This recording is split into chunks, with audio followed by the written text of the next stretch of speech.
31 سال ہو چکے ہیں، تو آپ کون سا ایسا بندہ چھوڑ کے جاتے ہیں جس کی عمر اتنی لمبی ہوتی؟ تو آپ نے ہمیں کتابوں کے حوالے کیا ہے، بابوں کے حوالے نہیں۔ ہاں، وہ بابے ہمارے سر کا تاج ہیں جو ہمیں کتابوں سے جوڑیں، کیونکہ بابوں کی عزت کتابوں کی وجہ سے۔ اگر بابے کتابوں کے دشمن بن جائیں اور کہیں کتابوں سننا ڈائریکٹ نہ پڑھنا گمراہ ہو جاؤ گے، تو ایسے بابوں کو چاٹنا ہے، یہ تو دشمن ہے۔ اور وہ یہ بابے ہیں ہمارے امام، جنہوں نے اپنی کوئی بات نہیں، ہمارے محبوب صلی اللہ علیہ وآلہ وسلم کی تعلیمات من و عن ہم تک پہنچائی۔ نبی علیہ الصلوۃ والسلام نے تو قرآن مجید جو اللہ کی کتاب ہے وہ بھی کتابی شکل میں اپنی امت کو نہیں دی، بلکہ سرکار دو عالم صلی اللہ علیہ وآلہ وسلم کے صحابہ کرام رضی اللہ تعالیٰ عنہ میں سے سیدنا عثمان غنی رضی اللہ تعالیٰ عنہ کے دور میں قرآن مجید کتابی شکل میں مکمل جو ہے نا وہ جمع کیا گیا، اور پھر اس کے نسخے پوری امت میں وہ پھیلے ہیں۔ تو نبی علیہ الصلوۃ والسلام نے تو قرآن مجید بھی کتابی شکل میں امت کو نہیں دیا، اگرچہ لکھا ہوا تھا لیکن کتاب نہیں تھی مکمل بنی ہوئی۔ باقی حدیث کی جو کتابیں ہیں ان کا تو ان کے بارے میں تو یہ دعویٰ کیا نہیں جا سکتا۔ اور پھر جو حدیث کی کتابیں جو انجینئر محمد علی مرزا نے اپنے ڈیسک پہ سامنے رکھی ہوتی ہیں، مثلا مثال کے طور پہ صحیح بخاری ہے، مسلم ہے، مشکات، دیگر کتابیں ہیں، یہ کتابیں جن کے بارے میں کہتا ہے کہ نبی علیہ الصلوۃ والسلام نے ہمیں کتابوں کے حوالے کیا ہے، انہی کتابوں کے بارے میں خود اپنے بیانات میں کہہ چکا ہے کہ ان کتابوں میں نبی علیہ الصلوۃ والسلام کی گستاخی ہیں۔ مثال کے طور پر صحیح بخاری کی 6982 نمبر روایت ہے، جس میں نبی پاک صلی اللہ علیہ وآلہ وسلم کے بار بار خودکشی کرنے کا ذکر موجود ہے، کہ نبی علیہ الصلوۃ والسلام نے خودکشی کرنے کا ارادہ کیا، بار بار ارادہ کیا ہے۔ یہ صحیح بخاری میں 6982 نمبر یہ روایت کی جو اس کا حصہ ہے، اس پر مرزا اپنے کومنٹس اور تبصرہ دے چکا ہے کہ یہ علیہ الصلوۃ والسلام کی گستاخی ہے۔ بات یہ کہ واقعتاً یہ یعنی گستاخانہ چیز ہے، پیغمبر کے بارے میں یہ امیجن نہیں کیا جا سکتا کہ وہ خودکشی کی کوشش کریں گے۔ یہ صحیح بخاری میں جو حدیث ہے نا، یہ حدیث کے الفاظ جو ہے نا یہ متصل سند کے ساتھ نہیں ہے۔ تو اگر نبی علیہ الصلوۃ والسلام کی ان کتابوں میں گستاخی ہے تو تم یہ کیسے کلیم اور دعویٰ کر سکتے ہو کہ یہ کتابیں نبی علیہ الصلوۃ والسلام نے اپنی امت کے لیے چھوڑی ہیں اور ان کتابوں کے نبی علیہ الصلوۃ والسلام نے اپنی امت کو حوالے کر دیا ہے؟ اور پھر انہی کتابوں میں سے مشکات جو ہے، مشکات میں مستہ احمد بن حنبل میں امام بخاری رحمۃ اللہ کی الادب المفرد کتاب ہے، اس میں یہ بات جو ہے نا وہ روایت جو ہے وہ موجود ہے، امام حسن بصری کی جو ان والی روایت ہے کہ نبی علیہ الصلوۃ والسلام نے فرمایا کہ من تعزّ بعزائل الجاہلیت فعدوا ولا تکنوا، جو اپنے جاہلیت کے نسب پہ فخر کرے تو اسے کہو کہ اپنے باپ کا اعلیٰ تناسل اپنے منہ میں رکھ لے اور کنایا نہ کرے۔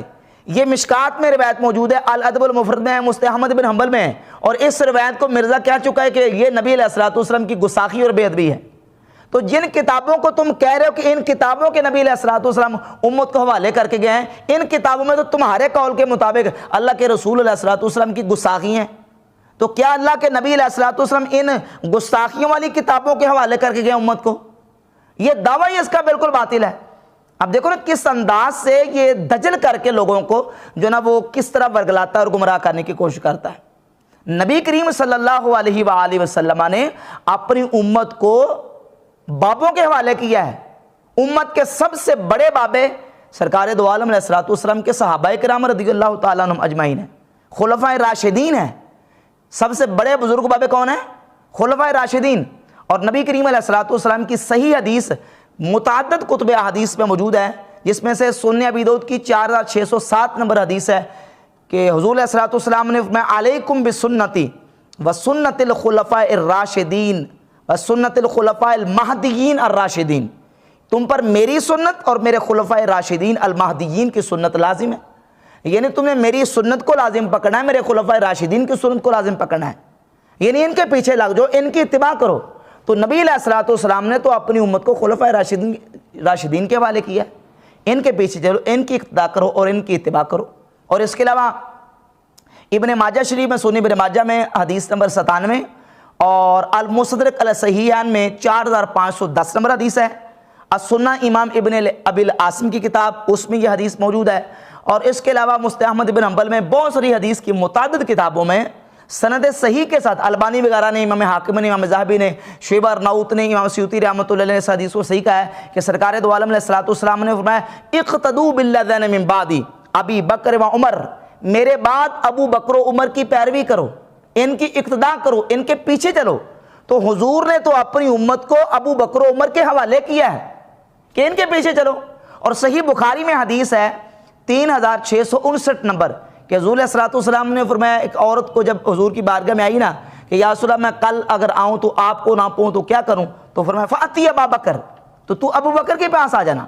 تو حضور نے تو امت کو حوالے کر دیا ہے خلفائے راشدین کے، صحابہ اکرام کے۔ تو امت کے سب سے بڑے جو بزرگ اور بابے ہیں وہ نبی کریم علیہ الصلوۃ والسلام کے صحابہ اکرام ہیں، پھر تابعین ہیں، پھر اتباع تابعین، ائمہ مجتہدین، امت کے فقہاء، محدثین، اولیاء، صلحاء، یہ امت کے بزرگ بابے ہیں۔ اور پھر جتنی حدیث کی کتابیں ہیں، حدیث کی ہر کتاب جو ہے وہ امت کے بزرگ بابوں نے ہی لکھی ہے۔ محدثین، فقہاء ہمارے بزرگ بابے ہیں نا۔ تم کہتے ہو کتابیں کی، کتابیں کن کی ہے؟ کتابیں نبیوں کی لکھی ہوئی تو نہیں ہے نا، کتابیں تو بزرگ بابوں کی لکھی ہوئی ہیں۔